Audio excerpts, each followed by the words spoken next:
My favorite aspect of League of Legends is definitely the community, because the Elite community, although it gets kind of a bad rap for being, whether you call them toxic or immature, it's probably one of the most passionate communities I've ever encountered in any sort of hobby. So it's the people of League of Legends, the fans, and the players that really make me interested in League as a whole. I love being able to meet new people that also love League of Legends or just are interested in it. And I like being able to play with them online and just getting to know people more through the game. Because when you play with someone, and that's when you actually get to know who they are as a person. Like you'll find out if they're a rager, if they're like really chill, really laid back, or if they're like a super trolly person. And it's just one way to get to know people better and have fun at the same time. League of Legends is a 5 versus 5, player versus player, online battle arena game. Basically, it's a game where you just fight other people and try to destroy the enemy's base, which consists of towers, inhibitors, and the main objective to destroy the Nexus. Once the Nexus goes down, the game is over. He's got to run! He's got to run! And it's not going to be enough! The Winions live up to their name! Afro Moo making the game-winning push thanks to the banner, thanks to the delay. Good game, CLG. And that was just the first game. Woo! This series. And generally, top lane consists of a solo laner, middle lane consists of a solo laner, bottom lane consists of a marksman and support, which is a dual lane, and jungle is also a solo lane. A tower acts as a defense for the players' teams. The towers are there to protect the team's champions, and it also acts as a way for the minions to push back. Minions are constantly spawned by both your team's Nexus and the enemy's Nexus, and they both just basically just continually just go at each other. They're a way of like pushing and like applying pressure to enemy lanes, and they also grant your team golden experience. The difference between lane minions and jungle monsters, the jungle is basically in between the top, middle, and bottom lanes, and they have like monsters that give more experience and gold than like normal minions, but they're there for your team's jungler, who is in charge of keeping the jungle basically clear of all monsters. I definitely like the mental aspect of the game, trying to figure out what your opponent's going to do and figuring out the best counterplays to those moves is one of the aspects I love about the game. I like to think that esports is basically like the next level of gaming.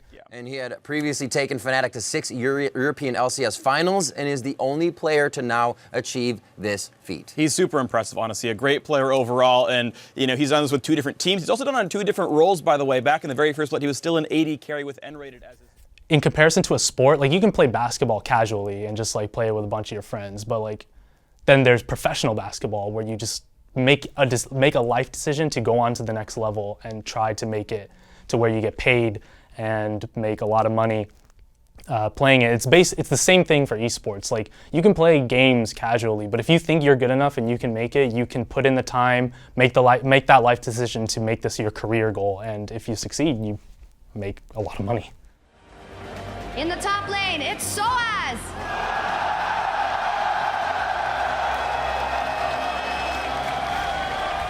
In the jungle, amazing! Recently, I went to the studio to go watch some games, and I saw ESPN there, and so I know ESPN is picking up a lot into the esports realm. And I could see it becoming more serious. I don't know if people are still gonna like accept it though, because it's like, oh, it's just video games, but it's a professional job at this point. Like they all quit what they do. Professionals play at least 7 to 9 hours a day, I would think, and they go in every day. That's all they spend their time doing, and then on weekends they play their games. They compete for a bunch of money. Now there they are, the 2 teams in the first of our battles between Korea and Europe. Riot Games, who made the game League of Legends, they've created a league for professional League of Legends players, very similar to what you see in the NBA, NFL. And as a kid, the NBA particularly is something that I watched a lot of. The Los Angeles Lakers were like my favorite team. And to see a league similar to that, of course, there's way fewer teams. There's only 10 teams in the LCS, which is like the League of Legends professional league. And to see matches being streamed with like tens of thousands of people tuning in to watch, It's really nice to see. It's really nice to see the direction that esports has taken, and I hope that it continues to grow as it has been doing, if not just with League, with other games as well.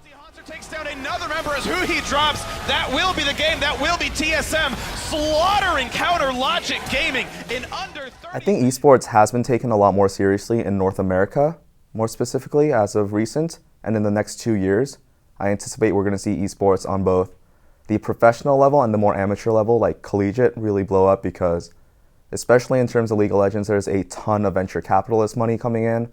A lot of corporations are interested in sponsoring teams and communities because corporations see a lot of money, and then the more players that actually play the game and pick up hobbies like this, it naturally expands the community. So in North America, you can mark my words, in the next 2 years, League of Legends and esports in general are going to blow up to a level that we only dreamed of 10 years ago.